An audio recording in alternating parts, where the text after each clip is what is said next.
দুই চারটা আসন পাওয়ার জন্য, দুই একটা এমপির পদ পাওয়ার জন্য যারা বলে আমরা শরিয়া আইনে বিশ্বাসী না, এমন লোকদের সাথে দেনদের বার করতেছে এমন কিছু আগাছা মৌলবী আছে না না,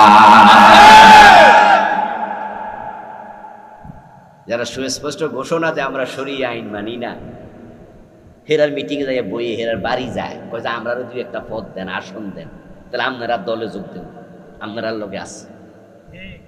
লোভে পড়ছে, লোভে। মৌলুভি, ঠিক কথা বলছে। মৌ মানে মধু, মৌ মানে কি, আর লুভি, লুভি মানে কি, যে লোভ করে, মৌলুভি। ঈমান নবী ব্যতীত কারোটাই নিরাপদ নয়। নবী ছাড়া যত মানুষ আছে তাদের ঈমান যাওয়ার সম্ভাবনাও আছে। শুধু নবীদের ঈমানকে আল্লাহ নিজে হেফাজত করেন, যে কারণে নবীদেরকে মাসুম বলা হয়। নবীরা নিষ্পাপ, তারা নিরপরাধ। আসামা ইয়াসিম এ শব্দ থেকে মাসুম, এখান থেকে ইসমতে আম্বিয়া বলে। মাসুম মানে যাকে নিরাপদ করা হয়েছে, এটাকে ইসমে মাফউলের সিগাও বলে। নিরাপদ করা হলো, তাহলে বোঝা গেল একজন নিরাপত্তা দানকারী আছে। তো নবীদেরকে নিরাপত্তা দিয়েছে কে? আল্লাহ। এজন্য নবীদেরকে শয়তান পথভ্রষ্ট করতে পারে নাই। যখনই কোন নবীকে শয়তান ধোঁকা দিত, নবীকে গুনার কাছাকাছি নিয়ে যেত, তখন আল্লাহ নিজ দায়িত্বে নবীকে সে গুনাহ থেকে মাসুম করতেন, হেফাজত করতেন। এজন্যই নবীকে মাসুম বলে। শয়তান নবীদেরকে ধোঁকা দিত, চেষ্টা করত, কিন্তু এই ধোঁকায় নবীরা পড়তেন না, তাদেরকে হেফাজত করতেন কে? আল্লাহ। এবার বলুন তো, আমরা যারা এখানে আছি, নবীদের মতো আল্লাহ কি আমাদের হেফাজত করেন? আমাদের গুনাহ হয় না? আমাদেরকে শয়তান কুপকাত করে ফেলে। এই জন্য আমাদের সতর্কতা দরকার, কম না বেশি? বেশি। নবীদেরকে শয়তান যখন কুপ্ররোচনা দিত, কুমন্ত্রণা দিত, নফস তাদেরকে যখন গায়েল করার চেষ্টা করত, আল্লাহ নিজে হেফাজত করতেন তাদেরকে গুনাহ থেকে। হযরত ইউসুফ আলাইহিস সালাম, জুলাইখা উনাকে বিভিন্ন ভাবে প্ররোচিত করার চেষ্টা করলো, কারণ ইউসুফ আলাইহিস সালাম ছিলেন খুব সুন্দর মানুষ। এই জন্য উনাকে দেখে যে কোনো মহিলা প্রেমে পড়তে পারে, তার প্রতি দুর্বল হতে পারে, কারণ তিনি এত সুন্দর ছিলেন। নবীজি সাল্লাল্লাহু আলাইহি ওয়াসাল্লাম মেরাজের রাতে আকাশে নবী ইউসুফের সাথে উনার সাক্ষাৎ হয়েছে। তিনি ফিরে এসে বলেছেন, আমি নবী ইউসুফকে আকাশে দেখেছি, উনি এতটাই সুন্দর আমার কাছে মনে হয়েছে আল্লাহ যে সৌন্দর্য বানাইছেন তার অর্ধেকটা একা নবী ইউসুফকে দিয়ে দিছে। উনি এতটাই সুন্দর ছিলেন যে উনাকে দেখে একদল মহিলা হাতের আঙ্গুল কেটে ফেলেছিল। এই কথা আল্লাহর কোরআনে আছে না নাই? জুলাইখা ইউসুফ আলাইহিস সালামকে বিভিন্ন ভাবে প্ররোচনা দিল, কাছে পেতে চাইলো, নবী ইউসুফ তাতে রাজি হলেন না। একদিন জুলাইখা ইউসুফ আলাইহিস সালামকে তার অন্দর মহলে ডেকে নিলেন, মনে মনে সিদ্ধান্ত নিলেন, আজকে আমার মনের চাহিদা পূর্ণ করবই। ওনাকে জেনার দিকে আহ্বান করছেন, নাউজুবিল্লাহ। আগ থেকেই জুলাইখা তার দাসীকে বলে রেখেছে, ইউসুফ যখন আমার রুমে ঢুকবে বাহির থেকে দরজা লাগাইয়া দিবি। আর সেদিন কোনো কারণে প্রয়োজনে তার স্বামী আজিজে মিশর উনি বাড়ির বাহিরে কোথাও গিয়েছেন, জুলাইখা ভেবেছে আজকে আজিজে মিশর বাসায় আসবেন না, তাই এই চান্সে আজকে আমার মনের চাহিদা পূর্ণ করি। কথা মতো ইউসুফ আলাইহিস সালামের প্রবেশের পর তার দাসী, ওই মহিলার দাসী জুলাইখার দাসী বাহির দিয়া তালা লাগাইয়া দিছে। এবার মহিলা ইউসুফ আলাইহিস সালামকে ডাকতেছে। কোরআনে আল্লাহ তাআলা বলেন ওয়াগাল্লাকাতিল আবওয়াবা ফাকালাত হাইতা লাক। সূরা ইউসুফ আল্লাহ বলছে ওয়াগাল্লাকাতিল আবওয়াব, দরজা বন্ধ করে দিয়েছে। ফাকালাত হাইতা লাক, এবার ওই মহিলা বলছে ইউসুফ আমার কাছে আসো। পড়েন নাউজুবিল্লাহ। ইউসুফ আলাইহিস সালাম আসবেন না, দাঁড়িয়ে আছেন। তিনি বুঝে ফেলেছেন মহিলার উদ্দেশ্য ভালো নয়, কিন্তু মহিলা গায়ের জামা কাপড় খুলতে শুরু করছে, জোর করে গায়ে পরব। ইউসুফ আলাইহিস সালাম তখন সেখানে দাঁড়িয়ে থাকার সমীচীন মনে করলেন না, তিনি দরজার দিকে দৌড় মারলেন। মহিলা তখন অট্ট হাসি দিয়ে বলেছিল দৌড়ানোর পলানোর জায়গা নাই, দরজা বাহির দিয়া বন্ধ। ইউসুফ আলাইহিস সালাম ভাবলেন যে বাহির দিয়ে দরজা বন্ধ হোক, কিন্তু আমি এখানে দাঁড়াইয়া থাকলে মহিলা আমার গায়ের মাঝে পড়বে, কাপড় চোপড় খুলে লাইতেছে। আমি পুরুষ মানুষ, আমার মন তার প্রতি দুর্বল হয়ে যেতেও পারে, তাই এখানে দাঁড়ানোটা নিরাপদ না। তাই দরজা বন্ধ হইলে হোক, কিন্তু আমি চেষ্টা চালাই। আস-সাইয়ু মিন্না ওয়াল ইতমামু মিনাল্লাহ, চেষ্টা করার দায়িত্ব আমাদের, সফলতা দেওয়ার মালিককে। সফলতা দেবেন আল্লাহ, চেষ্টা করব আমরা। ইউসুফ আলাইহিস সালাম আল্লাহ তাআলার উপর পরিপূর্ণ ভরসা রেখে তিনি দরজার দিকে দৌড়াতেই থাকলেন। যে পর যখনই দরজার সামনে পৌঁছে গেলেন, দরজা নিজে নিজে খুলে গেল। মহিলা এবার আশ্চর্য হয়ে গেল, কিরে দরজা না তালা দেয়া ছিল? দাসীকে তো বলেছিলাম তালা লাগাই দিবা, তো খুললো কেমনে নিজে নিজে? জুলাইখা পিছন দিয়ে ধরেছে, কিন্তু হযরত ইউসুফ আলাইহিস সালাম থামেন নাই। সেদিন ইউসুফ নবীকে এ গুনাহ থেকে বাঁচাইছেন কে? নবীরা যখন গুনার কাছাকাছি চলে যায় আল্লাহ হেফাজত করে। নবী ছাড়া এমন হেফাজত আল্লাহর কাউকে করেন না, এ দায়িত্ব আল্লাহ নেন নাই। এখন রাসূল সাল্লাল্লাহু আলাইহি ওয়াসাল্লামের যুগে তিনি একাই তো নবী, উনি ছাড়া তো আর নবী নাই। তাহলে যারা উনার কাছে ঈমান আনছে তারা সাহাবী, তারা নবী নয়। আর নবী ছাড়া কারো ঈমান নিরাপদ নয়।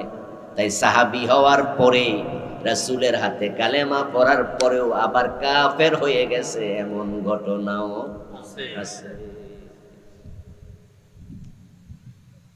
ইন্নাল্লাযীনা আমানু সুম্মা কাফারু সুম্মা আমানু সুম্মা কাফারু সুম্মা ইজদাদু কুফরা লাম ইয়াকুনিল্লাহু লিয়াগফিরা লাহুম ওয়ালা লিয়াহদিয়াহুম সাবিলা।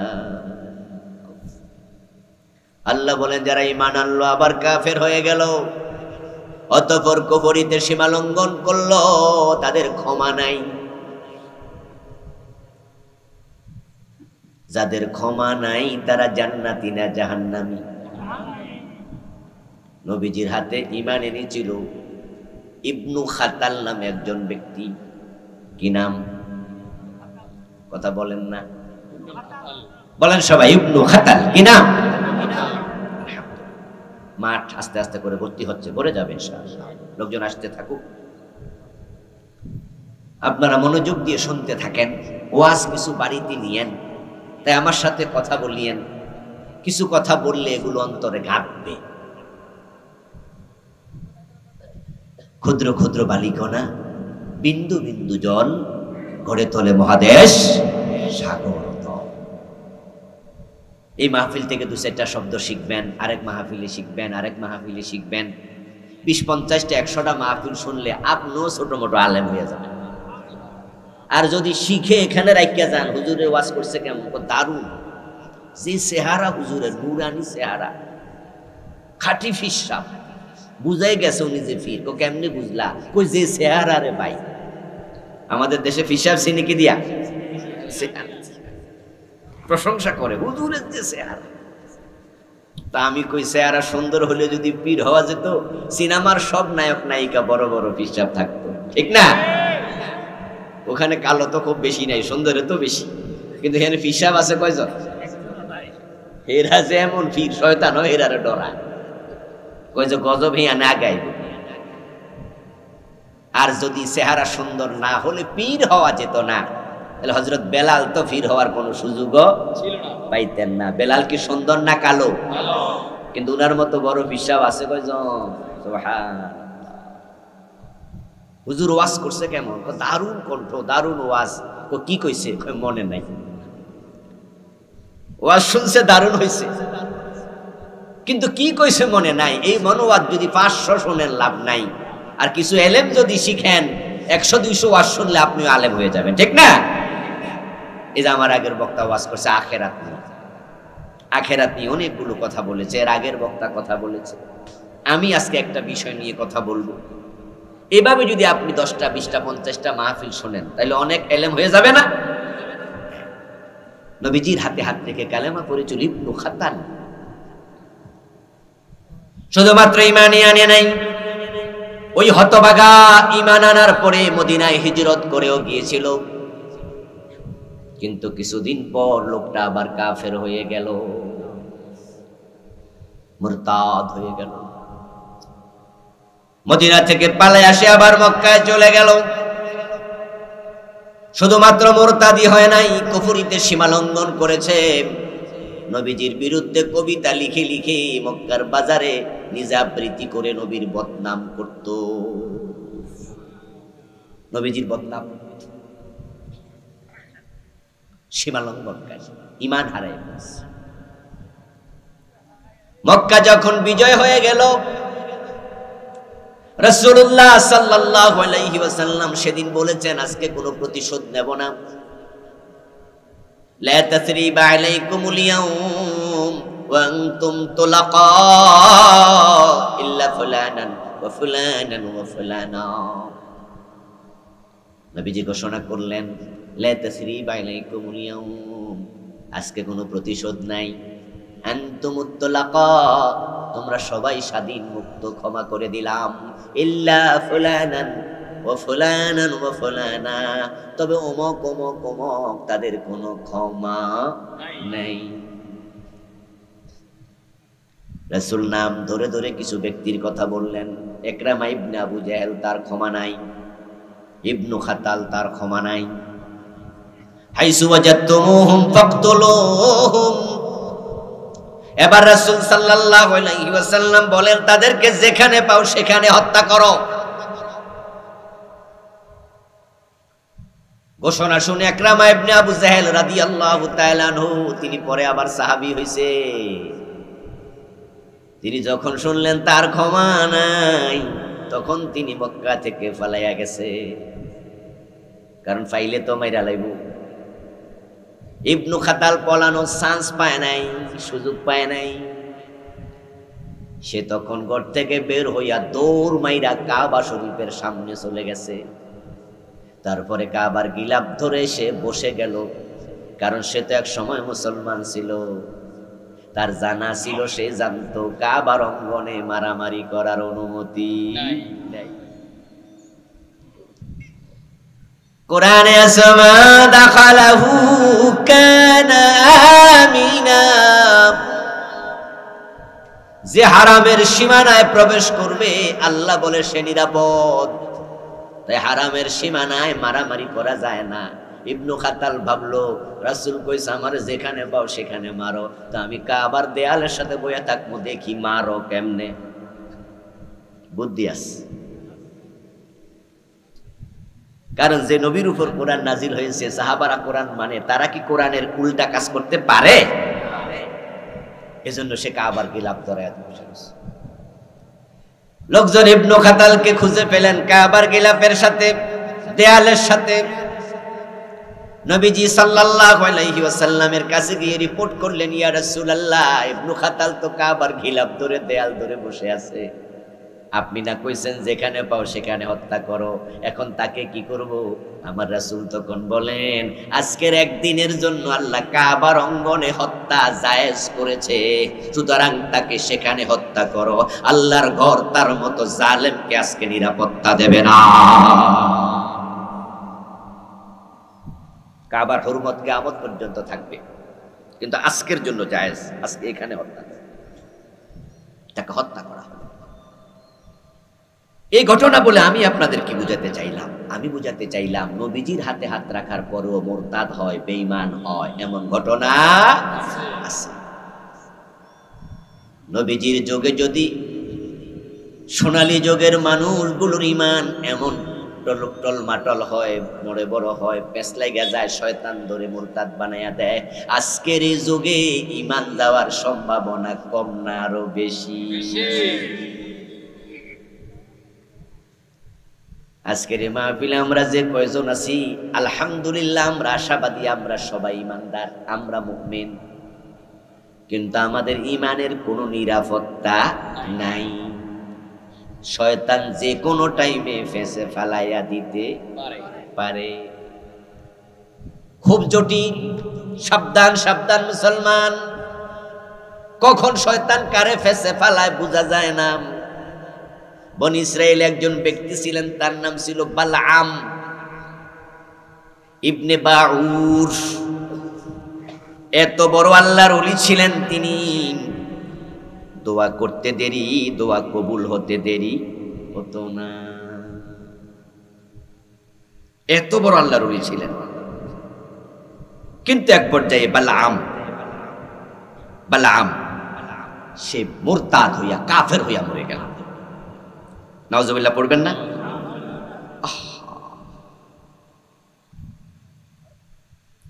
বালআম ইবনে বাউর সে ঈমান হারা হয়ে গেল, অথচ সে ছিল মুস্তাজাবুদ দাওয়া, মুজাবুদ দাওয়া। হাত তুলতো, দোয়া করত, দোয়া শেষ করার আগে দোয়া কবুল হয়ে যেত। এত বড় আল্লাহর ওলি ছিল। আল্লাহ তাআলা কোরআনে তার ব্যাপারে আয়াত নাজিল করছেন, সূরা আরাফ আয়াত নাম্বার 175। নবীজিকে বলছেন, ওয়াতলু আলাইহিম নাবাআল্লাযী আতাইনাহু আয়াতিনা ফানসালাখা মিনহা ফাআতবা'হু আশ-শাইতান ফাকানা মিনাল গাবিন। ও আমার রাসূল, আপনি আপনার উম্মতের কাছে ওই বনি ইসরাইলের বালআমের কাহিনী তেলাওয়াত করে শোনান, তাদেরকে জানায়া দেন। আল্লাহ তাআলা বলছে, আতাইনাহু আয়াতিনা, আমি তাকে অনেকগুলো কারামত দিয়েছিলাম, অনেক বড় বড় কারামত তার ছিল, কিন্তু ফানসালাখা মিনহা, সে সম্মানের উপরে সে টিকে থাকতে পারে, সে পিছল খাইয়া পড়ে গেছে। ফাতবাহু শাইতান, কারণ শয়তান তাকে পিছু নিয়েছে, তার পিছু নিয়েছে, শয়তান তাকে কুপকাত করে ফেলেছে। ফাকানা মিনাল গাবিন, এক পর্যায়ে সে পথহারা হয়ে বেঈমান হয়ে গেছে। সে লোভে পড়েছিল। তৎকালীন যে নবী ছিল, কোন কোন মুফাসসির বলেছেন তার যুগের নবী ছিল হযরত মূসা আলাইহিস সালাম। ভিন্ন ভিন্ন নবীর কথাও কেউ কেউ বলেছেন। এলাকার লোকেরা নবী মূসার সাথে অথবা ওই নবী যিনি তৎকালে ছিলেন তার সাথে তারা বিরোধে জড়ালো, ওই নবীর কথা শুনছে না। তখন এলাকার লোকেরা বালআমের কাছে গিয়ে বলে, তোমার কথা তো কবুল হয়, আল্লাহ দোয়া কবুল করে, এই যে নতুন একজন নবী আসছে তারা আমরা মানি না, উনি নবী বিশ্বাস করি না, কিন্তু উনি আমাদের সাথে বড় বাড়াবাড়ি করছে, তার বিরুদ্ধে একটা বদদোয়া দিয়া দাও, এ যেন মইরা যায়। বালআম বলছে, আরে কস কি, আল্লাহর নবীর বিরুদ্ধে আমি বদদোয়া দেব, এটা হয় নাকি? কিন্তু তারা এমন ভাবে ধরলো, কোন কোন মুফাসসির লিখছেন যে মানুষেরা তার বউকে রাজি করছে, বউরে দিয়া স্বামীরে ধরছে, যে তুমি কইলে শুনবো, বদদোয়া একটা দেখ দেখি। বালাম ইবনে বাউর তখন ভাবলেন, বউ কইতাছে, আত্মীয় স্বজনে কয়, আরো কত লোক ধরছে, সবাই যেহেতু কয় একটা বদদোয়া দেব নাকি, আচ্ছা বদদোয়া দেওয়ার আগে একটু দেখি ইস্তেখারা করি। ইস্তেখারা বোঝেননি? যারা বোঝেন তারা হ্যাঁ কোন বোঝেন, যারা বোঝেন না তারা নতুন শব্দ শিখলেন। ইস্তেখারা, ইস্তেখারার দোয়া আছে, ইস্তেখারার নামাজ আছে। নবীজি সাল্লাল্লাহু আলাইহি সাল্লাম সাহাবাদেরকে ইস্তেখারা শিখিয়েছেন যেমন সূরা ফাতিহা শিখাতেন। সাহাবারা সূরা ফাতিহা যেমন সবাই জানতো, ইস্তেখারার দোয়াও সবাই জানতো। কিন্তু আমাদের কাছে এখানে এগুলো হারিয়ে গেছে। আমার কাছে আজকে যারা হাজির আছেন সূরা ফাতিহা জানেন না এমন কি একজনও আছেন? কিন্তু ইস্তেখারার দোয়া সবাই জানেন? হারিয়ে গেছে, সবাই জানেন না, মতো অনেকে শোনেন না। দুটি কাজ সামনে এসেছে, তার মাঝে কোন কাজটা করলে ভালো হবে আপনি জানেন না। মেয়ের দুইটা বিয়ে আসছে, একটা ছেলে ডাক্তার আর একটা ইঞ্জিনিয়ার, একটা মাওলানা আর একটা মসজিদের ইমাম, আরেকজন ব্যবসায়ী। এখন বিয়ে দিতে পারবেন একটা মেয়ের কয়টা? কিরে ভাইরা কথা কয় না কেন? তো সবাই খুশি করন যাবনি, কিন্তু কার কাছে দিলে ভালো হবে এটা আপনি জানেন নাকি? গায়েবের খবর জানে কে? গায়েব জানে কে? পিসাব জানে। এখন আপনি ওই দোয়া পড়বেন, দোয়া পড়ার পর আপনি রাতের বেলা দোয়াটা পড়ে 2 রাকাত নফল নামাজ পড়ে দোয়া পড়ে আপনি ঘুমিয়ে যাবেন। এটার নাম হলো ইস্তেখারা। দোয়াটা একটু লম্বা, মুখস্থ করবেন পড়বেন। ইস্তেখারা মানে কল্যাণ কামনা করা। কোনটাতে কল্যাণ আছে আমি জানি না, আল্লাহ তোমার কাছে আমি জানতে চাই। আমি ঘুমায়া গেলাম, দোয়া পড়ে 2 রাকাত নামাজ পড়ে, তুমি ঘুমের মাঝে আমার একটু ইশারা দিও। স্বপ্নে কিছু দেখতে পারেন, ভালো বা মন্দ, ইশারা আসতে পারে। যদি নাও আসে, নাও দেখেন, তাহলে কমপক্ষে আল্লাহর উপর ভরসা তো করলেন, ঠিক না? এরপর একটা সিদ্ধান্ত, আপনার মন যেদিকে মাইলান হয় সেদিকে নিয়ে নেবেন। ইস্তেখারা। ওই বালাম ইস্তেখারা করলো, এই লোকের বিরুদ্ধে বদদোয়া দেয়া যায় কিনা? স্বপ্নে তাকে নিষেধ করা হলো, বালাম এটা করো না, এটা করো না। 3 দিন করেছেন, 3 দিনে নিষেধ করা হলো। কিন্তু বউয়ের ফিরাফিরিতে বালাম এই নিষেধাজ্ঞা অমান্য করে আল্লাহর কাছে বদদোয়া দিয়া বসছে নবীর বিরুদ্ধে। তাফসিরে পাওয়া যায় এই বদদোয়া দেওয়ার সাথে সাথে বালামের জিহ্বাটা বের হয়ে নাভি পর্যন্ত ঝুলে গেছে।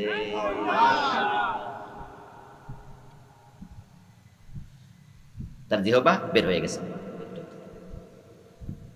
বালাম বেঈমান হয়ে গেল, নবীর বিরুদ্ধে বদদোয়া দিয়ে বসলো বউর কথা শুনি না। কোন কোন মুফাসসির লিখছেন বউরে কিছু মাছ গোস্ত এসে হাদিয়া দিছে, ঘোষ ঘোষ এগুলা হেরে খাওয়াইছে। কখন কাকে শয়তান ধোকায় ফেলে দেয় আমরা কেউ জানি না। যদি নবীজি সাল্লাল্লাহু আলাইহি ওয়াসাল্লামের সাহাবী ইবনে খাতাল মুরতাদ হয়ে যায়, বালাম ইবনে বাউরা মুস্তাজাবুদ দাওয়া বেঈমান হয়ে যায়, ইমানের ব্যাপারে সাবধান থাকা দরকার আছে না নাই? আমাদের দেশে বর্তমানে সবচেয়ে অনিরাপদ হলো ইমান।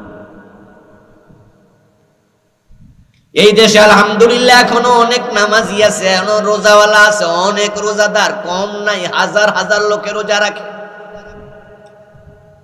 হাজী সাহেবের অভাব নাই, প্রতি বছর হজে যায় 1 লাখের উপরে, ঠিক না? অভাব নাই। সিনেমার নায়িকারা পর্যন্ত হজে যায়, যায়নি? সিনেমার নায়কেরাও কাবার সামনে দাঁড়ায় সেলফি তোলে।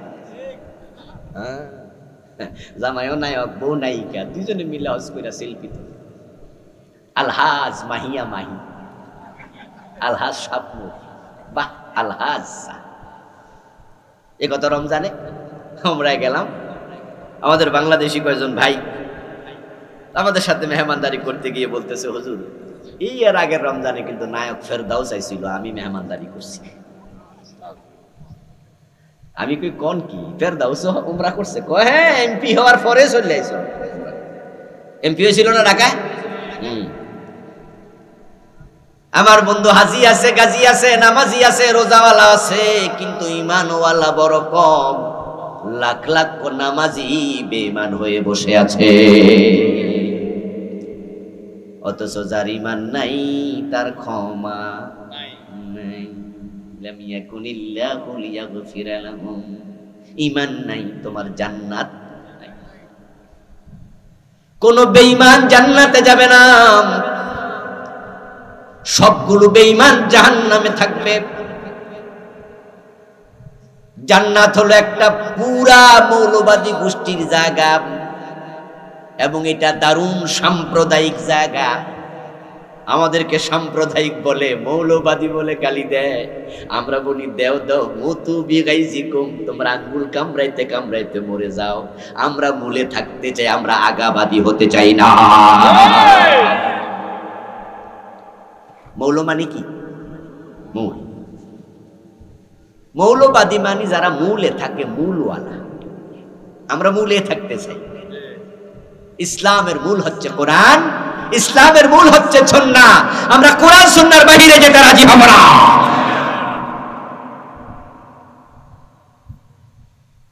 ডক্টর জাকির নায়েককে প্রশ্ন করা হয়েছে যে আপনাদেরকে যে তারা মৌলবাদী বলে গালি দেয়, উনি বলছিলেন যে আসলে শব্দটা কিন্তু খারাপ না, তবে তারা গালি হিসাবে দেয়, এই জন্য একটু কষ্ট লাগে।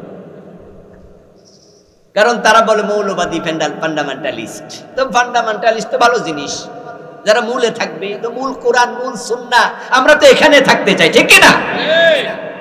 আল্লামা সাইদী রাহমাতুল্লাহ আলাইহি বলছিলেন একটি ওয়াজে যে আমরা বারবার মৌলবাদী বলে তোমরা গালি দাও, তোমরা আগাবাদী হও, অসুবিধা নাই। একটা সময় আসবে যখন আমরা গোড়ায় যারা আছি, গাছের গোড়া ধরে ডানা দেব, তখন আগাওয়ালারা দিল্লিতে দাদার বাড়িতে পালাতে ভাবতে হবে। আলহামদুলিল্লাহ, সেটাই হয়েছে। উনার এই ভবিষ্যৎবাণীগুলো সব কবুল হয়েছে, ঠিক না? বাস্তব হয়েছে। উনি বলেছিলেন যে পলানোর জন্য ইন্দুরের গর্ত খুঁজে পাবে না। আমরা সেটাও দেখেছি, পলানোর জন্য দাড়ি মারি কামাইয়া সালমানে প্রমাণ। দরবেশ বাবা কিন্তু শেষ পর্যন্ত ইন্দুরের গর্ত খুঁজা পায় নাই। জান্নাত বড় মৌলবাদীর জায়গা, ওখানে আগাওয়ালা কেউ ঢুকতে পারবে না। যারা গোড়ায় থাকবে, কোরআন সুন্নাহর কাছে থাকবে, তারাই শুধু আল্লাহর জান্নাত পাবে।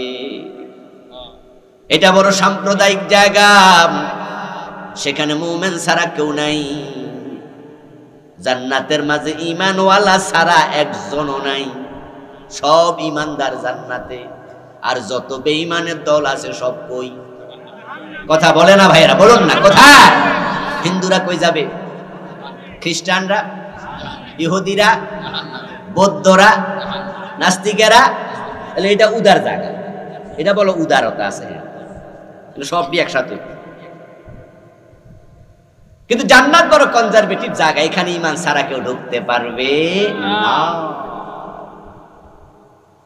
এজন্য জান্নাতে যাওয়ার আগে আল্লাহ তাআলা মানুষকে হাসরের ময়দানে বলবেন, যাও যাও ফাদখুলি ফি ইবাদি ওয়াদখুলি জান্নাতি। আল্লাহ বলবে আমার বান্দাদের কাতারে দাঁড়াও, আমার বান্দাদের কাতারে দাঁড়াও, তারপরে জান্নাতে যাও। আল্লাহর বান্দাদের কাতারে না দাঁড়ায়া জান্নাতে যাওয়ার কোনো সুযোগ নাই।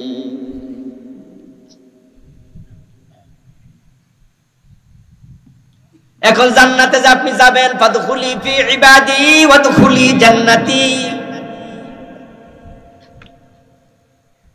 আল্লাহর বান্দাদের কাতারে দাঁড়ায়া জান্নাতে যাবেন। জান্নাত তো হাসরের মাঠে হাজির নাই, জান্নাত তো দূরে। হাসরের ময়দানে হাজির থাকবে জাহান্নাম। ইউতা ইয়াউমাইযিন বিজাহান্নাম লাহা ৭০,০০০ জিমাম মা কুল্লি জিমামিন ৭০,০০০ মালাকিন ইয়াজুরুনহা। নবীজি বলছেন যে জাহান্নামের চারিদিকে ৭০,০০০ শিকল দিয়ে জাহান্নামকে বাঁধা হবে। তারপর প্রতি শিকলে 70,000 ফেরেশতা দেয়া হবে। ইয়াজুরুনাহা, তারা জাহান্নামকে টেনে টেনে হাসরের ময়দানে আনবে। কিন্তু জান্নাত হাসরের ময়দানে তো নাই, তো আল্লাহ যে বলবে জান্নাতে ঢোকো, তো নাই, তো ঢুকবেন কেমনে, কিভাবে যাবেন? একটু পরে বলছি। জাহান্নাম হাজির, তবে হ্যাঁ জান্নাতও আছে। ওয়া উজলিফাতিল জান্নাতু লিল মুত্তাকিনা গায়রা বাঈদ, মুত্তাকিদের জন্য আল্লাহ জান্নাত আনবেন, তবে হাসরের মাঠে না, একটু দূরে রাখবেন। এখন হাসরের মাঠ থেকে জান্নাতে যাওয়ার জন্য একটা ব্রিজ বানাবেন, একটা কালভার্ট, পদ্মা সেতুর মতো, যমুনা ব্রিজের মতো একটা ব্রিজ আল্লাহ বানাবে।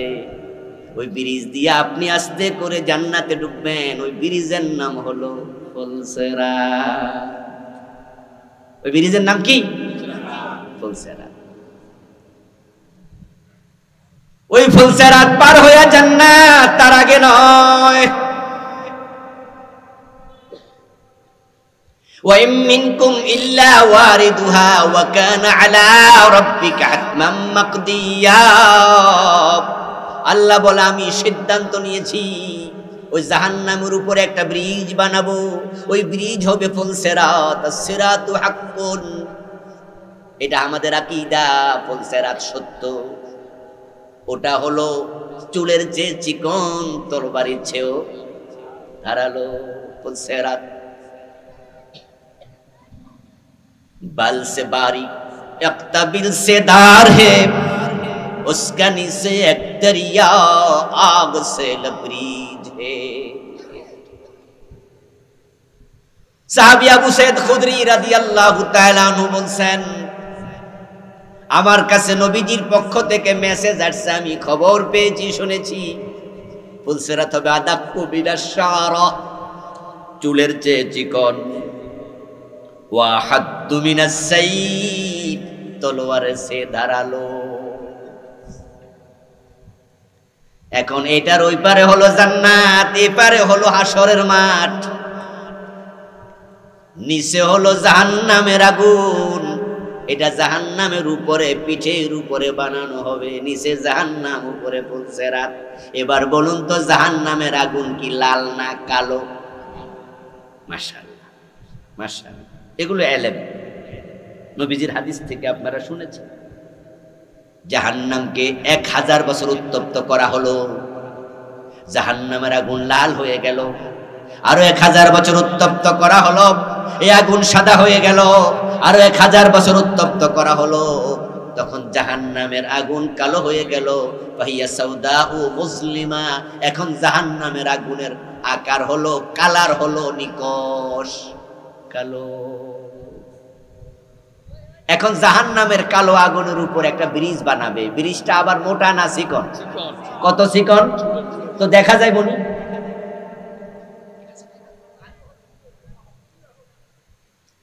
দেখা যাবে না। এখন দেখা যে যাবে না, তাহলে পার হবেন কেমনে? পার হবেন কেমনে? পার হওয়ার জন্য সেখানে আলো দরকার আছে না নাই?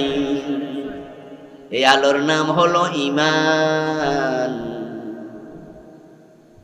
তাই যার ঈমান নাই, ব্রিজ পার হওয়ার কোনো সুযোগ নাই। এজন্য জান্নাতে ঈমানদার ছাড়া কেউ নাই।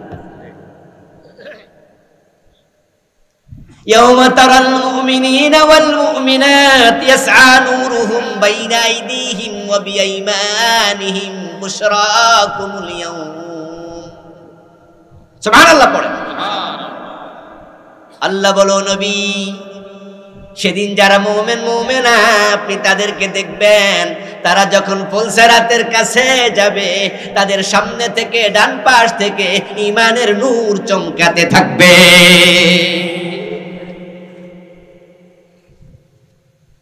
তারা ঈমানের সে আলোর মাধ্যমে সে ব্রিজ তারা দেখতে পাবে। এখন তারা ব্রিজ উঠবে, পা তো কেটে যাবে। এই চিকন ধারালো চুলের উপর কিভাবে হাঁটবে? আল্লাহ বলে সুম্মা নুনাজ্জিল্লাযীনা তাকাও, আমি আল্লাহ নিজ দায়িত্বে মুত্তাকিদেরকে সেদিন ব্রিজ পার করাইয়া দেব। ওয়ানাযারু যালিমিনা ফিহা জিসিয়া। আর যারা মুশরিক, যারা কাফের, বেঈমান, মুনাফিক, সবগুলো তারা জাহান্নামের মাঝে পড়ে যাবে, শুধু মুমিনরাই জান্নাতে ঢুকবে। এবার আওয়াজ দিয়া বলুন তো, জান্নাতে যেতে হলে ঈমান দরকার আছে না? না। কিন্তু কিছু মানুষ ঈমান আনার পরে কাফের হয়ে যাবে। এটা 1400 বছর আগেও হয়েছে। এখন কোন কোন কাজ করলে মানুষ কাফের হয়, ঈমান হারা হয়, ওই কাজগুলো জানা দরকার আছে না? না। 10টি কাজ করলে মানুষের ঈমান চলে যায়। কয়টা কাজ করলে? শুনবেন শুনবেন, আমি বলবো একটু। এ নিয়ে আমি বই লিখেছি। আমার এই বইটার নাম, আমার 8টা বই আছে আলহামদুলিল্লাহ, তার মাঝে একটার নাম ঈমান, কুফর ও নিফাক। ঈমান থেকে কিভাবে কুফরিতে মানুষ চলে যায়, এই 10টা আমি এই বইটাতে লিখেছি আলহামদুলিল্লাহ। আমার বইগুলো আমার ড্রাইভার সাহেবের কাছে পিছনে গাড়িতে আছে, যাওয়ার সময় নিতেও পারবেন, পড়বেন যারা পড়তে জানেন। আপনি যদি না জেনে বিষ খান, মরবেন না? কথা বলবেন না ভাইরা? কথা বলেন না? না যাই না বিষ খাইলে ঝামেলা আছে না নাই? তো কোন কোন কারণে ঈমান চলে যায়, না জানলেও ঝামেলা আছে কিনা? এই জন্য এলেম শিখা কি নফল না ফরজ? এই জন্য শিখতে হবে, জানতে হবে। নবীজি সাল্লাল্লাহু আলাইহি ওয়াসাল্লাম বলেন, ইয়াতি আলান নাসি জামানুন ইয়াজতামিউনা ফিল মাসাজিদি লাইসা ফীহিম মুমিনুন। এমন একটা জামানা আসবে, যেই জামানার মানুষগুলো মসজিদে জামাতের সাথে নামাজ পড়বে, কিন্তু একটারও ঈমান থাকবে না, সবগুলো বেঈমান। কিন্তু তারা যে বেঈমান এটা তারা বুঝবেও না। নামাজও পড়ে, পীরের পায়ে সেজদাও মারে, এমন কিছু মুরিদ বাংলাদেশে আসেনি? ইমাম সাহেবের পিছনে খাড়িয়া জুমার নামাজ পড়ে, আবার পীর সাহেবের বাড়িতে গেলে সেজদা মারে। যেই লোকটা পীরের পায়ে সেজদা দিল, লোকটা মুমিন না মুশরিক? ঈমান আছে না গেছে? কিন্তু এই না আবার জুমান মসজিদে গেল, কারণ এই যে মুশরিক, এই বুঝেই নাই। আমরা ওরে বুঝাইছি, ভাই পীরের পায়ে সেজদা দিও না, সেজদার মালিক কে? আল্লাহ ছাড়া কাউকে সেজদা দেয়া শিরিক।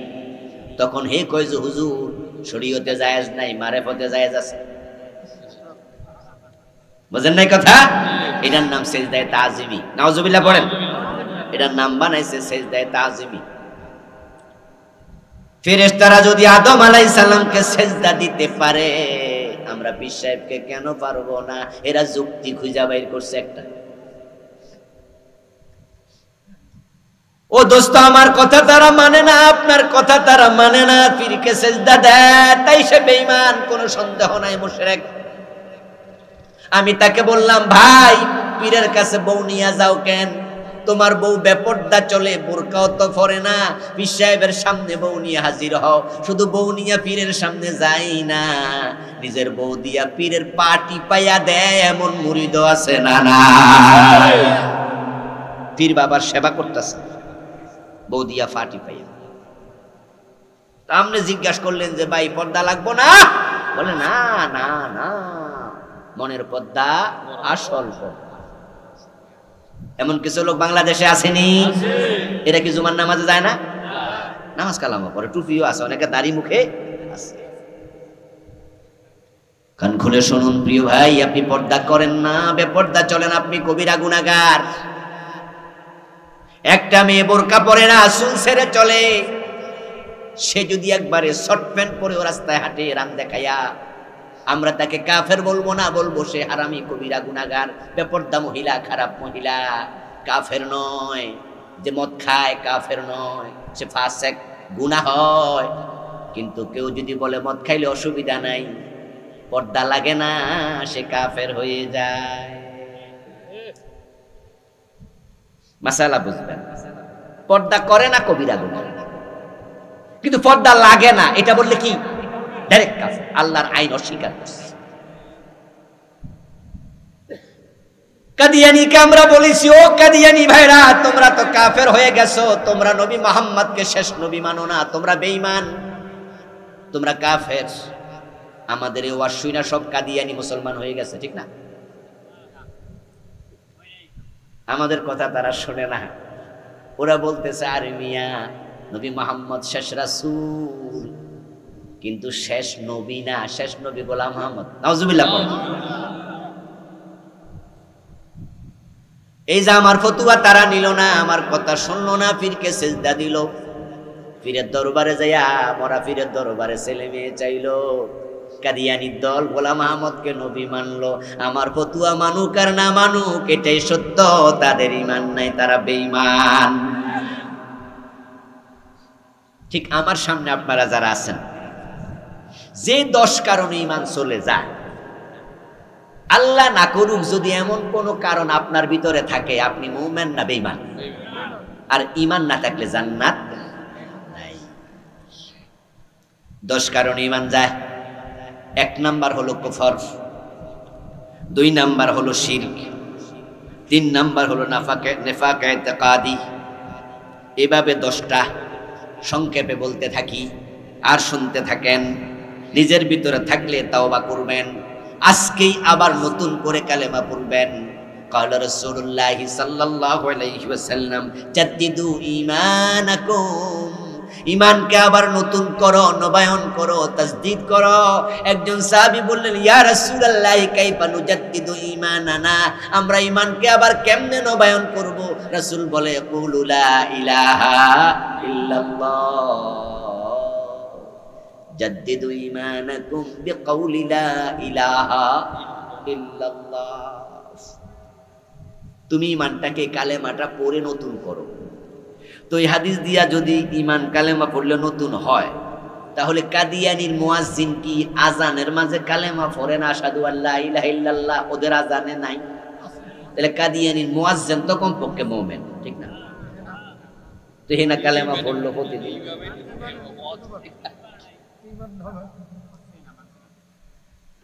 ও বেটা, কানের ভিতরে আঙ্গুল ঢুকে দিনে 5 বার আজান দেয়, আশহাদু আল্লা ইলাহা ইল্লাল্লাহ, আল্লাহ ছাড়া কোনো ইলাহা নাই, আশহাদু আন্না মুহাম্মাদার রাসূলুল্লাহ, নিশ্চয় মুহাম্মদ আল্লাহর রাসূল, সে সাক্ষী দিচ্ছে। তারপর আমরা বলি কাদিয়ানির মুয়াজ্জিন তুমি কাফের, কারণ তোমার অন্তরে একটা ঝামেলা আছে। সে ঝামেলা হচ্ছে নবী মুহাম্মদকে রাসূল মানো, কিন্তু শেষ রাসূল শেষ নবী মানো না। আগে চেঞ্জ হও, তারপর ঈমান আনো। যারা পীর সাহেবের পায়ে সেজদা দেয়, তারা কি লা ইলাহা ইল্লাল্লাহ জিকির করে না? করে, মানে ঢোল তবলা সহ করে। এবং আমরা তো বইয়া বইয়া করি, হেরা লাফায়া লাফায়া করে। তো কষ্ট বেশি কারো, কারণ আমরা যখন লা ইলাহা ইল্লাল্লাহ জিকির করি, আমরা তো চুপচাপ বইয়া বইয়া আস্তে আস্তে করি। আমরা কিন্তু জিকির করতে গেলে গাইম্মা গুম্মা অস্থির হই না। আর হেরা লাফানোর কারণে পুরা কাপড় সবরও খুলে যায়, গাইম্মা গুম্মা অস্থির হয়ে যায়। কষ্ট করে লা ইলাহা ইল্লাল্লাহ পড়ছে, কিন্তু যতই পড়ো, যতক্ষণ পর্যন্ত পীরের পায়ে সেজদা দেয়া শিরক এটা না বুঝবা, ততক্ষণ কালেমা পড়লো মুমিন হতে পারবা না। অপরাধ আগে স্বীকার করো, অপরাধ থেকে তাওবা করো, তারপরে এবার কালেমা পড়ে ঈমান নবায়ন করো। ঈমান চলে যাবে কুফর করলে। কুফর করবেন না কোনোদিন। কুফর কি? আল কুফরু হুয়া দিদ্দুল ঈমান, কুফর হলো ঈমানের বিপরীত জিনিস। তাহলে ঈমান কি? ঈমান হলো তাসদীকুন নবী সাল্লাল্লাহু আলাইহি ওয়াসাল্লাম বিমা জাআ বিহি মিন ইনদিল্লাহ, আল্লাহর পক্ষ থেকে প্রিয় নবী যে কিতাব নিয়ে আসছে, কোরআন, এর ব্যাখ্যা হাদিস, ওয়া গায়রে মাতলুব, এই সবটার উপরে ঈমান বিশ্বাস স্থাপন করো, এটাকে মেনে নাও। এই অন্তঃকরণ দিয়ে মেনে নেয়ার নাম ঈমান। বিসমিল্লাহর বা থেকে মিনাল জিন্নাতি ওয়ান নাসের সিন পর্যন্ত এটার ভিতরে যা আছে সবটাই মানতেই হবে। সবটা সবটা কি বলবেন? মানি না, কাফের। হুজুর সবটা মানি না, তবে কিছু তো মানি। 15 পারা মানি, 15 পারা মানি না, কাফের। 30 পারাই মানি না, কাফের। 29 পারা মানি, 1 পারা মানি না, কি? কাফের। 113 সূরা মানি, 1 সূরা মানি না, ফতোয়া কি? কাফের। সব মানি, 1 অক্ষর মানি না, ফতোয়া কি? সব মানুষ সব কাদিয়ানি এই জায়গায় ধরা খেয়ে গেল। তারা নামাজ মানে, রোজা মানে, হজ মানে, যাকাত মানে, সব মানে, কিন্তু খাতামান নাবিয়্যিন এই বাক্যটা মানে না। কয়টা মানে না? শুধু একটা, বিশ্ব নবী, শেষ নবী, এই কথাটা কাদিয়ানি মানলো না। তাই আমরা সব আলেম মিলে ফতোয়া দিলাম তারা সব বেঈমান, কাফের। ইবলিস শয়তান মুমিন না কাফের? সে আল্লাহর কয়টা আইন মানে নাই? একটাই, আদমরে সিজদা করো, কয় না, ঈমান শেষ। কোরআন সবটা মানার নাম ঈমান যদি হয়। এবার আপনাদের প্রশ্ন করি, চোর ধরে হাত কাটো, এমন কথা আল্লাহর কোরআনে আছে না নাই? 54 বছরে কয়দিন মানছে নে আইন? চোর নাই নাকি সব ডাকাইত হয়ে গেছে? এখন প্রমোশন হয়েছে, ঠিক কথা। কারণ আগে নেতারা চুরি করতো ছোট ছোট প্রকল্প, আমরা বলতাম আঙ্গুল ফুলে কলা গাছ, এখন দেখি আঙ্গুল ফুলে বট গাছ। বঙ্গবন্ধু বলেছিলেন আমার ডানে চোর, বামে চোর, সামনে চোর, পিছনে চোর। উনি আফসোস করে বলেছিলেন মানুষ পায় স্বর্ণের খনি, উনি পাইছিলেন চোরের খনি। গত 15 বছর বাংলাদেশে আমরা দেখেছি ওই চোরগুলো দেশের টাকা লুট করে কানাডায় বেগম পাড়া বানাইছে। হাজার হাজার কোটি টাকা ব্যাংক থেকে লুট করে পাঠাই দিছে। 54 বছরের বাংলাদেশে আল্লাহর আইনে চোর ধরে হাত কাটা একদিনও মানলেন না। জেনা করলে 100 বেত লাগাতে হবে এমন আইন কোরআনে আছে কিনা? বাংলাদেশে জেনা নাই, 100 বেত লাগাইছে কোন আদালত? 54 বছর একদিনও মানে নাই। আলা লাহুল খালকু ওয়াল আমর, সাবধান, সৃষ্টি যার, আইন চলবে শুধুই তার, এমন কথা কোরআনে আছে না নাই? আছে। আওয়াজ দিয়া বলুন তো, সৃষ্টি কার? আইন চলবে কার? আল্লাহ।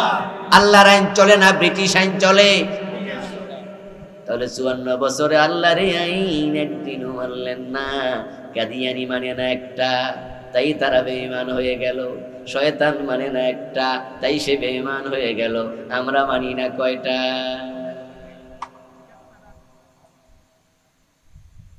খুব জটিল, খুব জটিল অবস্থা।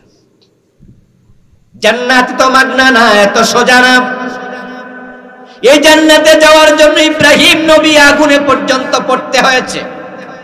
জাকারিয়া আলাইহিস সালাম করাত দিয়ে 2 টুকরা হওয়া লেগেছে। বেলালের দিকে তাকাও, গলার মাঝে রশি লাগায়া টানছে। খাব্বাবের দিকে তাকাও, পিঠের মাঝে আগুনের শেক দেয়া হয়েছে। প্রিয় নবী মুহাম্মদ সাল্লাল্লাহু আলাইহি সাল্লামের দিকে তাকাও, কাঁচা দাঁত ভেঙে দিয়েছে, হেলমেট ভেঙে মাথার ভিতরে ঢুকেছে। উহুদে রাসূল 3 ঘন্টা বেহুশ ছিলেন। নবীজির চাচা আমির হামজার দিকে তাকাও, কলিজা ছিঁড়ে ফেলেছে। ইমাম হুসাইনের দিকে তাকাও, দেহ থেকে কল্লা আলাদা করে দিয়েছে। এত মাগনা জান্নাত পাওয়া যায় না। এজন্য আমরা কিছু মানুষ ঝুঁকে নিয়ে বলি আল্লাহ ছাড়া কারো আইন মানি না, মানতে পারি না। যদি তোমরা ফাঁসিতে ঝুলাতে চাও, আমরা ফাঁসির মানতে যেতে রাজি হয়ে যাই, আল্লাহ ছাড়া কারো আইন মানতে রাজি হব না। আল্লাহু আকবার। আল্লাহর আইন চাই, শাসন চাই। আল্লাহু আকবার। আল্লাহ বলছে আমার আইনে দেশ চালাও। ইনিল হুকমু ইল্লা লিল্লাহ, কোরআনের আয়াত। আপনার কাছে কি মনে হচ্ছে? আপনার কাছে মনে হচ্ছে রাজনীতির ওয়াজ ঢুকে গেছে। হ্যাঁ, ঢুকেছে তো। মিশরের প্রখ্যাত একজন আলিম হাসান আল বান্না রাহিমাহুল্লাহ, অনেক বড় আলেম ছিলেন। তিনি বলেছেন, we call you to the teaching of Islam, to the way of Islam, to the rules of Islam, to the guidance of Islam. If this means politics to you, then this is our politics. আমি তোমাকে আল্লাহর পথে ডাকি, কোরআনের পথে ডাকি। কোরআনের আইনের কথা বলছি, আল্লাহর আইন আমার বাবার আইন না, আমার দাদার আইন না। এই আল্লাহর আইনের কথা বলা যদি রাজনীতি বলা হয়, এটাই হচ্ছে আমার রাজনীতি। এই রাজনীতি মুসলমান সাহেব তোমার জন্য ফরজ। আমার রাসূল কি মদিনার প্রেসিডেন্ট ছিলেন না? 10 বছর ছিলেন। এই 10 বছরে মন মতো দেশ চালাইছেন আল্লাহর আইন মতো। আবু বকর কি প্রেসিডেন্ট ছিলেন না? ফারুক আজম ওমর ছিলেন না? হযরত ওসমান ছিলেন না? আলী রাদিয়াল্লাহু তাআলা ছিলেন না? 30 বছর ছিলেন এই চারজন। অর্ধ পৃথিবী চালাইছে, অর্ধ পৃথিবী। অর্ধ পৃথিবী করেছো শাসন, ধুলার তখ্তে বসে, খেজুর পাতার প্রাসাদ তোমার বারে বারে গেছে খসে। এই যে ফারুক আযম ওমর রাদিয়াল্লাহু তাআলা আনহু অর্ধ পৃথিবী চালালেন। আপনাদের যাদের জানা আছে তারা জবাব দিন, মন মতো চালাইছে না কোরআনের আইন মতো? সে কোরআন বাংলাদেশে আছে না নাই? 92% মুসলমানও আছে, কিন্তু আল্লাহর কোরআন দিয়া বাংলাদেশ একটা দিনও চলে নাই।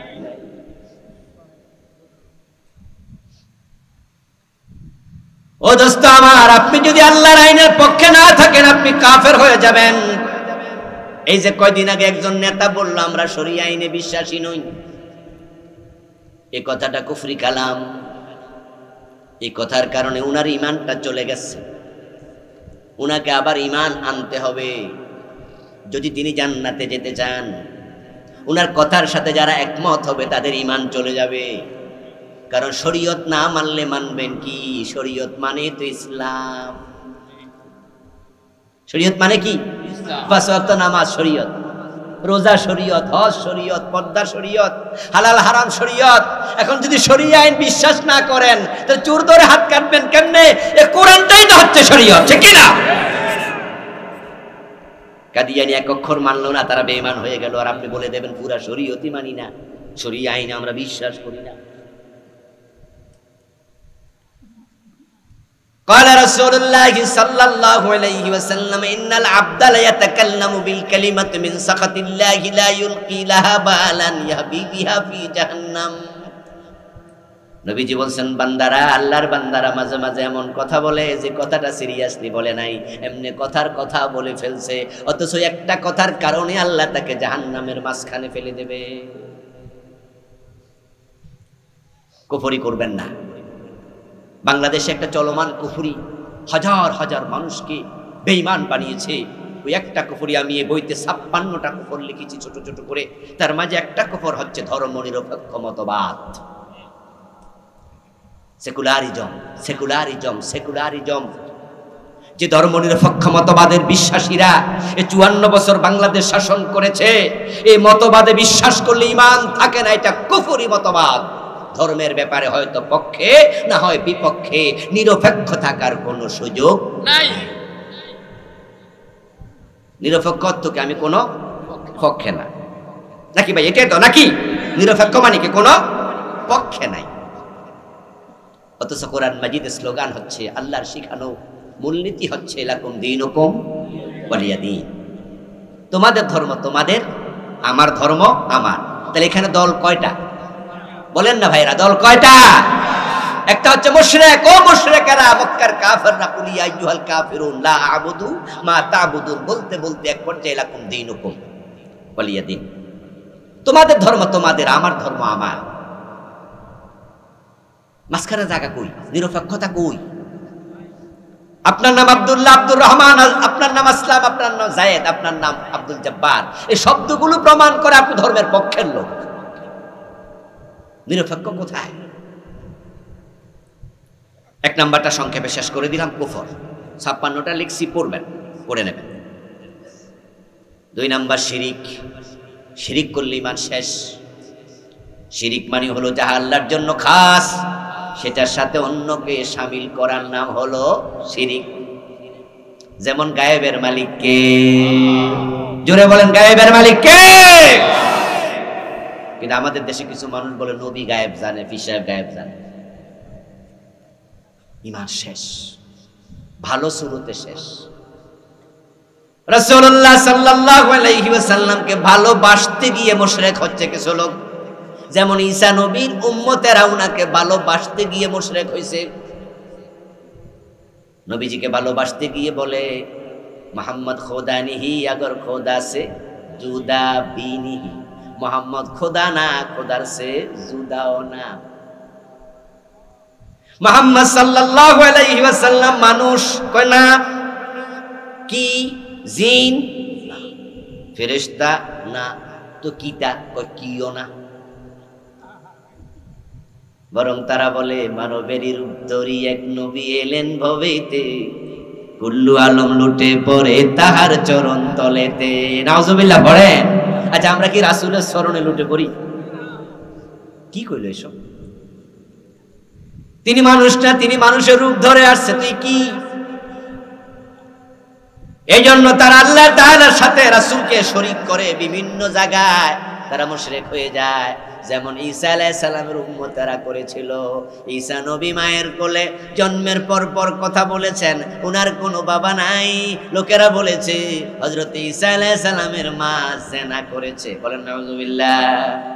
ইয়া মারইয়াম লাকাদ জিতি শাইআন ফারিয়া, ও মারইয়াম তুমি জিনা করেছো, তোমার তো বিয়ে হয় নাই, বাচ্চা আসলো কোত্থেকে? এই বাচ্চার পরিচয় কি বলো? হযরত ঈসা আলাইহিস সালাম মায়ের ইজ্জত রক্ষা করলেন। তিনি মায়ের কোলে থেকে কথা বললেন, বয়স তার মাত্র 1-2 দিন। ওই ছোট্ট মানুষ নিজের পরিচয় দিলেন, ইন্নী আব্দুল্লাহ আতানিয়াল কিতাবা ওয়া জাআলানি নাবিয়্যা। সুবহানাল্লাহ। ইন্নী আব্দুল্লাহ, আমি আল্লাহর বান্দা। ঈসা আলাইহিস সালাম মায়ের কোলে পরিচয় দেয় আমি আল্লাহর বান্দা। কিন্তু খ্রিস্টানরা বলে না, হুয়া ইবনুল্লাহ, সে আল্লাহর ছেলে। বান্দা মানে দাস, চাকর, গোলাম। তো খ্রিস্টানরা বলতেছে যদি ঈসা নবীকে চাকর বলি, গোলাম বলি, আল্লাহর বান্দা বলি, উনার সম্মান কমে যায়। বরং যেহেতু বাপ নাই, আল্লাহরে বাপ বানিয়ে দিই। ওয়াকালাতিন নাসারাল মাসীহ ইবনুল্লাহ, খ্রিস্টানরা বলে ঈসা আল্লাহর ছেলে। ঈসা নবীর সম্মান বাড়াইতে যাইয়া ঈমান আছে না গেছে?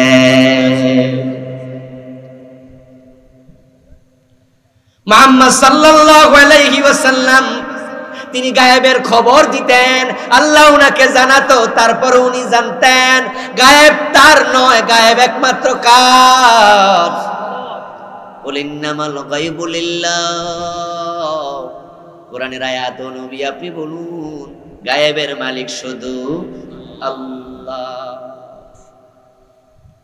যারা বলবে নবী গায়েব জানে, ওলি গায়েব জানে, আল্লাহর এই গুণের সাথে অন্যকে শামিল করলো, এটা শিরিক। নির্বাচন আসতেছে, কত নেতা মুশরিক হবে নতুন করে হিসাব নাই। মাইক হাতে পেয়ে মিছিল স্লোগানের মাঝে আপনাদেরকে খুশি করার জন্য বলে দেবে সস্তা কথা, আপনারাই সব, আমাদের দিকে একটু তাকায়েন, আমারে ভোট দিয়েন, জনগণই সকল ক্ষমতার উৎস। এই স্লোগানটা বাংলাদেশে আছে? এটা শিরিক, ডাইরেক্ট শিরিক। কত নেতা এই কথা কইয়া মুশরিক হলো। এটা যে শিরিকে জানেও না, বুঝেও না। আজ থেকে কয়েক বছর আগে নরসিংদী শহরের একটা প্রোগ্রামে আমি শিরিক নিয়ে আলোচনা করছিলাম। ওখানে একজন উপজেলা চেয়ারম্যান বসা ছিলেন, একবার সদর উপজেলা চেয়ারম্যান। তো উনি আমার আলোচনার পরে দিয়ে সভাপতি ছিলেন সম্ভবত, তিনি 1-2 মিনিট কথা বললেন। উনি মাইক হাতে নিয়ে সেদিন বলেছিলেন, আসলে জনগণ সকল ক্ষমতার উৎস, এই কথা বললে শিরিক হতো, আমি জানতাম না।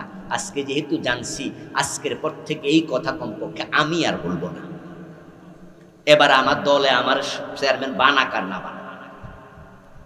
তখন আমার মনটা ভরে গেল, আমার বুঝে আসলো যাদের ঈমান আছে নসিহত তাদের উপকারে আসে। ওয়াযাক্কির ফাইন্নায যিকরা তানফাউল মুমিনিন। জনগণ সকল ক্ষমতার উৎস না, জনগণের কোনো ক্ষমতাই নাই। আরে কিসের ক্ষমতা আমাদের আছে? আমরা হচ্ছি সবচেয়ে দুর্বল প্রাণী। মায়ের পেট থেকে পড়ে তারপরে একটা ছাগল আধা ঘন্টার ব্যবধানে দৌড়াতে পারে, আর আমরা দৌড়াইতে লাগছে কয় মাস? 9 মাস, 10 মাস, 1 বছর। মুরগির বাচ্চা ডিম থেকে ফুটে নিজের খাবার নিজে খায়, আর আমাদের খাবার নিজ হাতে খাইতে লাগছে 3 থেকে 4 বছর, 2 বছর, 2.5 বছর। একটা বিড়ালের বাচ্চা পেট থেকে পড়ার পরে পায়খানা করলে আস্তে করে নিজের পায়খানা থেকে নিজে সরে যায়, আর আমরা পায়খানার মধ্যে শুয়ে থাকতাম, মা যদি পরিষ্কার না করতো নিজের পায়খানা নিজে খাওয়া লাগতো। এত দুর্বল আমরা। কিসের ক্ষমতা? বরং ক্ষমতার মালিক কে? কুলিল্লাহুম্মা মালিকাল মুলকি তুতিল মুলকা মান তাশা। ক্ষমতার মালিক পাবলিক নয়, পাবলিক ওসিলা। ক্ষমতার মালিক যে মানুষ না, এটা তো আমরা জুলাই আন্দোলনে প্রমাণ পাইছি। কারণ তারা যেমনে ক্ষমতারে গাইরা দিছিল একবারে ভীষণ 2041 41 সাল, আর নরমু না আমরা আপাতত। আমরাও যারা বিরোধী দলে ছিলাম, আমরা মনে মনে বলছিলাম এই বেড়ি মরার আগে মনে হয় আর কিরকম আপনাদের চিন্তা ছিল না যে মরার আগে আর এবং তাদের নেতা একজন তো গর্ব করে বলছিল, কিসের আন্দোলন করবা এই বছর না ও বছর, মানুষ বাঁচে কয় বছর। দেখেন না লক্ষ্য করে কিভাবে বলেছিল তারা যে এখান থেকে লড়বে না। আর বাস্তবতাও আমরা দেখেছিলাম তাদের কথা একবারে ফাঁকা বলিও ছিল না, কারণ তাদের হাতে ছিল সেনাবাহিনী, তাদের হাতে পুলিশ বাহিনী, তাদের হাতে বিজিবি, তাদের হাতে র্যাব, তাদের হাতে কি নাই, একটা চকিদার থেকে রাষ্ট্রের সেনাবাহিনীর প্রধান পর্যন্ত নিজের লোক বসাইছে, ঠিক না? এটা পুলিশ কনস্টেবল চাকরি দিতে ইনভেস্টিগেশন করতো 14 গোষ্ঠীর মাঝে, যদি বিরোধী দলের কারণে ফাইট হলে চাকরি দিত। কিন্তু ক্ষমতা চলে গেল একটা ফানুসের মতো। যিনি বলছিল 41 সাল, তার প্রধান সেনাপতি ওয়াকার গিয়া কয় 41 মিনিটও নাই, তাড়াতাড়ি পলান। ঠিক না ভাই? ঠিক না ভাই? জনগণের হাতে ক্ষমতা নাই, ক্ষমতার মালিক কে? আল্লাহ মানুষের অন্তর তা 2 আঙ্গুলের মাঝখানে রাখছে, যেদিকে চায় তিনি ঘুরে দেন, যেদিকে চায় ঘুরে দেন।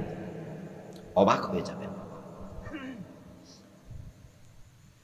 প্রিয় ভাইয়েরা, আমার সন্তান হয় না অনেকদিন, বিয়ে হয়েছে কয়েক বছর, ডাক্তারের ওষুধে কাজ হয় না।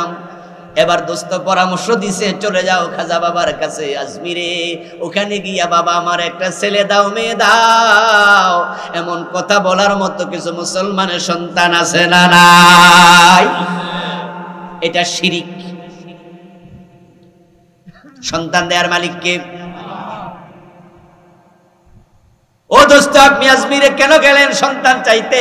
আপনি আল্লাহর কাছে কেন চান না?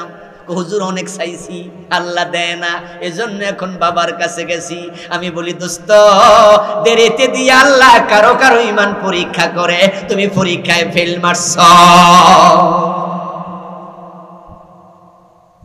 এই মিয়া, এই যে আপনি মরাফিরের কাছে সন্তানের জন্য গেলেন, যে চাইলেন, ধৈর্য ধরলেন না। আপনার বিয়ের বয়স কত? হুজুর হয়ে গেছে 8-10 বছর 12 বছর, দাড়ি তো এখনো পাকে নাই ভাই। আমি অনুফলাবান মানুষ, দাড়ি পাকবো কেমনে? বয়স তো হুজুর মাত্র আমার 35, বিয়ে করছি বয়স তখন 25। আমি বলি হযরত ইব্রাহিম রে আল্লাহ সন্তান দেয় নাই 86 বছর। কত বছর? উনি কি ফেল মারছিল? অন্য কারো কাছে চাইছিল? তা আপনি না ইব্রাহিমের সন্তান? সাবধান মুসলমান। শিরিক নিয়ে আমি আলাদা একটি বই লিখেছি, এই বইটা আমি বাংলাদেশে প্রচলিত 29টা শিরিক লিখছি। এখন এক রাতে এতগুলো বলা যাবে না, 10টা বলবো তো।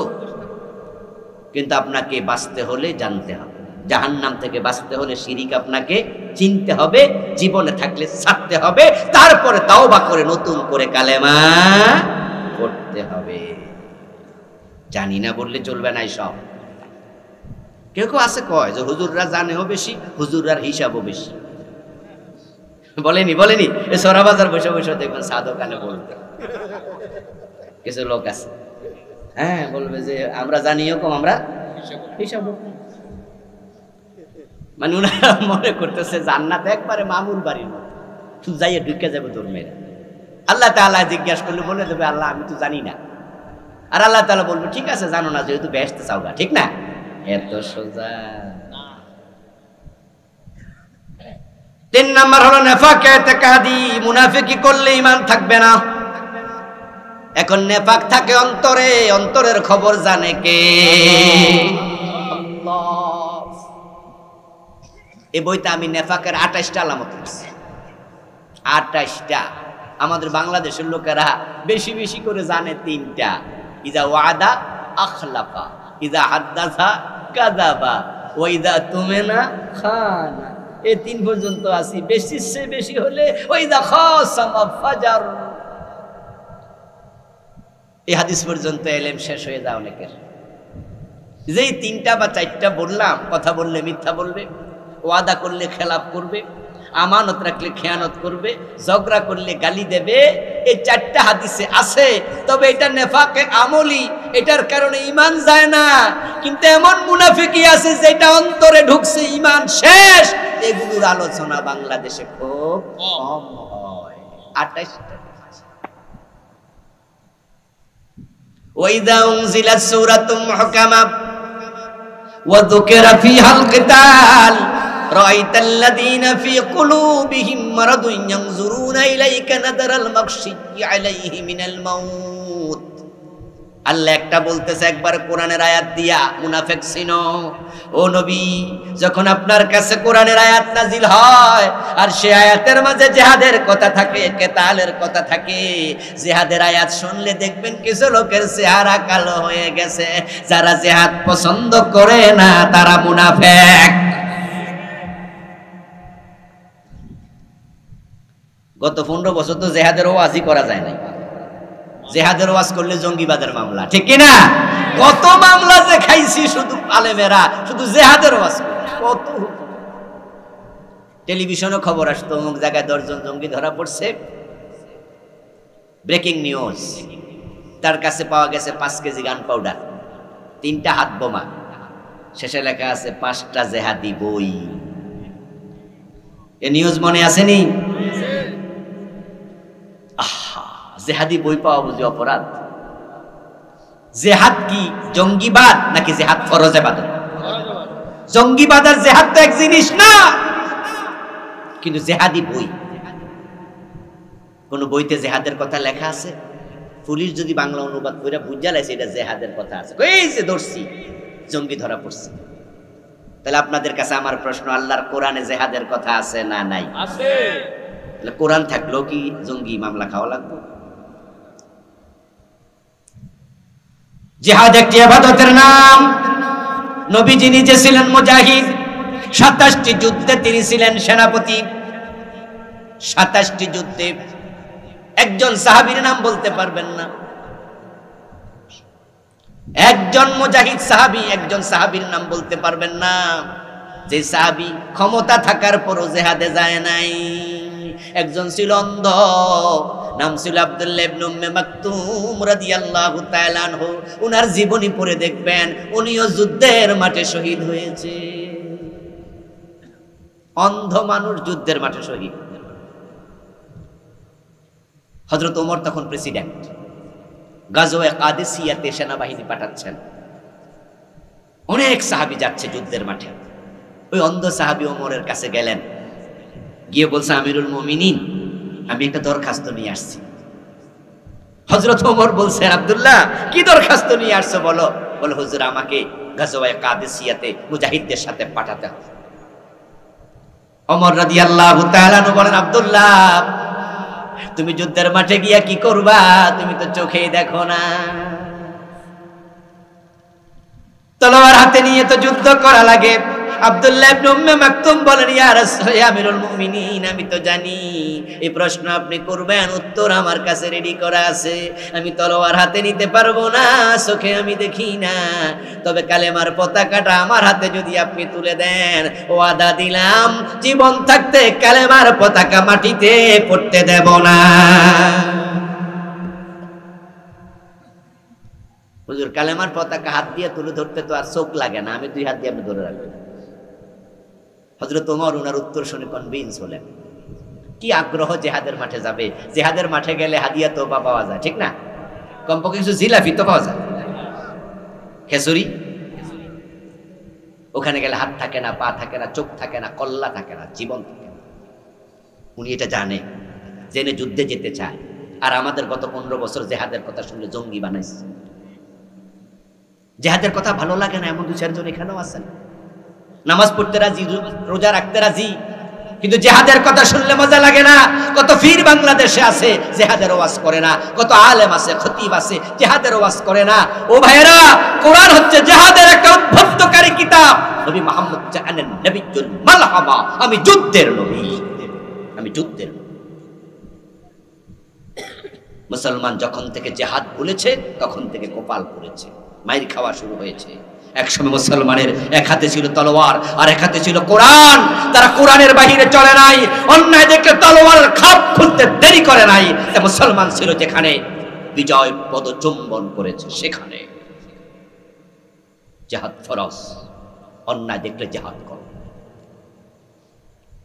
নিরীহ মানুষকে হত্যা করার নাম জিহাদ নয়। সিনেমা হলে বোমা মেরে দর্শক মারার নাম জিহাদ নয়। আদালতে বোমা মেরে বিচারক হত্যা করার নাম জিহাদ নয়।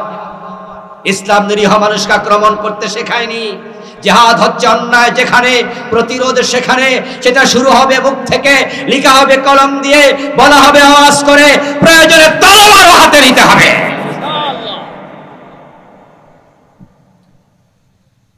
প্রিয় ভাইরা, 4 নাম্বার হচ্ছে যে কাজ করলে ঈমান চলে যায়, আল্লাহ এবং তার বান্দা এর মাঝখানে অন্য কাউকে মাধ্যম বানালে।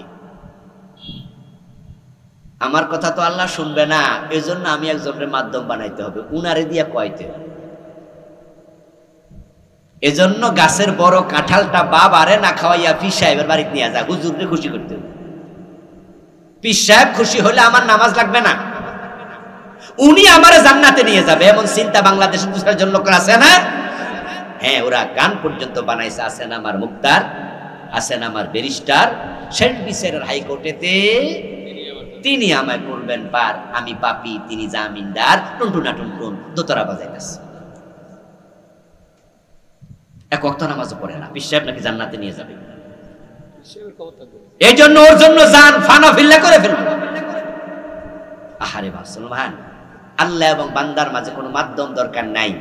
নবী সাল্লাল্লাহু আলাইহি সাল্লাম আমাদের কাছে আল্লাহর মেসেজগুলো পৌঁছিয়েছেন, আমরা কালেমার স্বীকৃতি দেব, তারপরে আমরা ডাইরেক্ট আল্লাহকে স্মরণ করব। ফাজকুরুনি আযকুরকুম, মাঝখানে কোনো দরকার নাই।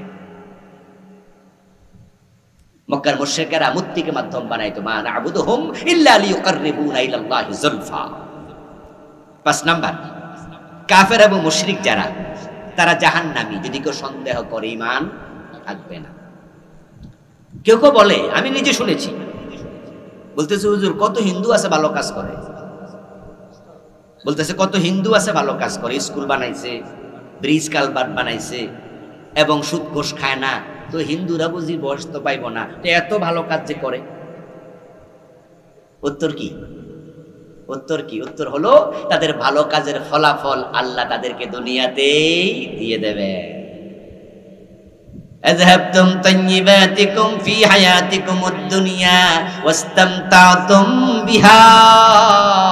কুরআন মাজিদ আল্লাহ বলছে, যাদের ঈমান নাই তিনি তাদেরকে বলবেন, তোমার যত ভালো কাজ ছিল এগুলো সব নিয়ামত আমি দুনিয়ায় দিয়ে দিছি, আখিরাতে জান্নাতের নিয়ামত কপালে নাই। যার ঈমান নাই তার কপালে জান্নাত নাই। 6 নাম্বার, নবীজির আদর্শ ব্যতীত অন্য কোন ব্যক্তির আদর্শকে শ্রেষ্ঠ মনে করলে ঈমান শেষ। আমাদের আদর্শ হচ্ছে মুহাম্মাদুর রাসূলুল্লাহ সাল্লাল্লাহু আলাইহি ওয়াসাল্লাম। কিন্তু যুবকেরা নির্বাচনী পোস্টারে, ব্যানারে, বাড়িতে সুন্দর করে লিখে রাখে, বিভিন্ন জায়গায় পেস্টুনে, আমি অমুকের আদর্শের সৈনিক। বেঈমান হয়ে যাবা। লাকাদ কানা লাকুম ফি রাসূলিল্লাহি উসওয়াতুন হাসানাহ, আদর্শ একজন মুহাম্মাদুর। 7 নাম্বার, ইসলামের কোন বিধানকে অপছন্দ করলে ঈমান শেষ। ছেলে ভালো, পছন্দ হয়েছিল, ইঞ্জিনিয়ার, ডাক্তার, অনেক শিক্ষিত, কিন্তু মাইয়া মুখে দাঁড়িয়ে আছে, তো তাই ছেলেরে পছন্দ করে নাই, তাই বিয়েটা হইল না। ছেলের দোষ নাই, দোষ কিসের? কথা বলে না ভাইরা, বলেন না। দোষ কি ছেলের না দাড়ি? বলে না, ছেলে শিক্ষিত, ছেলে ইঞ্জিনিয়ার, দেখতেও সুন্দর, কিন্তু ঝামেলা হয়েছে দাড়ি আছে, মেয়ে পছন্দ। দাড়ি রাখা সুন্নাহ, না রাখলে ঈমান যায় না, গুনাহ হয়, কিন্তু অপছন্দ করলে ঈমান। কিছু কিছু কথা আছে মুখে আনতে নাই, চুপ করে থাকো, ভালো না লাগে চুপ করে থাকো। তোমার মেয়ে ছেলে পছন্দ হয় না, চুপ করে থাকো, বলিও না দাড়ির কারণে অপছন্দ হয়েছে, বরং বলো যে না বিয়েটা হবে না, আমরা সরি, কমপক্ষে ঈমানটা যাবে না। কিন্তু দাড়ির কারণে পছন্দ হয় নাই, এই কথাটা ব্যক্তির উপরে না, স্বয়ং নবী মুহাম্মাদুর রাসূলুল্লাহর উপরে পড়ছে। আমার রাসূলের মুখে দাঁড়িয়ে আছে না নাই? তোমার মেয়ে তো আমার রাসূলকেও দেখলে পছন্দ করতো না। আরে কোন কারণে ঈমান যায় বুঝেও তো না, এই হালকা কারণে ঈমান চলে যায়। ৮ নাম্বার, ইসলামের কোন বিধানকে নিয়ে ঠাট্টা বিদ্রূপ করলে ঈমান চলে যায়। কথা বুঝতে পারছেন? হ্যাঁ, দাড়ি রাখছে, দাড়ি মুখে দাড়ি আছে, তবে সাপায় নাই, শুধু কিছু থুত নিতে আছে, এটার নাম দিছে কি দাড়ি?